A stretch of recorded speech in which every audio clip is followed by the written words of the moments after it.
Special சமையலில் நம்ம இன்றைக்கி என்ன பார்க்க போகிறோம் அப்படின்னா வெஜ் ஈரல் தான். வாங்க வீடியோக்குள்ளே போகலாம். எடுக்கணும். நம்ம எடிட்டர் என்ன பண்ணுறாரு அப்படின்னா கீரையை பொரிக்கிறாரு. இவர் தான் வந்து எடிட்டர் ப்ளஸ் கேமராமேன் ரெண்டும் இவர் தான். 2-3 தடவை வந்து தண்ணி விட்டு நல்லா வாஷ் பண்ணிட்டு அதுக்கப்புறம் வந்து ஹாட் வாட்டரில் வந்து நான் போட்டு அதுக்கப்புறம் கொதிக்க விட்டேன் அப்படின்னா ஒரு 10 மினிட்ஸில் கீரை வெந்துடும். கொஞ்சம் நேரம் ஆறட்டும். அதை நான் மிக்சியில் போட்டு அடிச்சிக்கிறேன்.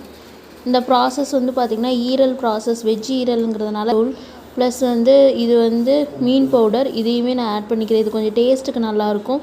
இது எல்லாமே கொஞ்சம் கலக்கிக்கிறேன். தட்டி எடுத்துக்கோங்க. ஏன்னா அப்போ தான் வந்து நீங்கள் வந்து ஒரு 20 மினிட்ஸில் வேகப்ஸ் வந்து கிடைக்க ஆரம்பிச்சிடும். க்யூப்ஸ் வந்து பீஸ் போட்டு எண்ணெய், கடுகு அண்டு வந்து வெங்காயம் ப்ளஸ் தக்காளி இதெல்லாம் போட்டு நல்லா வணக்கின அப்புறம் இது வந்து கிளறி எடுத்திங்கன்னா சேம் ஈரல் ப்ராசஸில் நம்ம என்ன பண்ணுவோமோ அதே தான். ஆனால் டேஸ்ட் நல்லா இருந்துச்சு. நீங்களுமே சாப்பாட்டோட சுடு சாப்பாட்டோட டேஸ்ட் உங்களுக்கு டைம் இருக்குது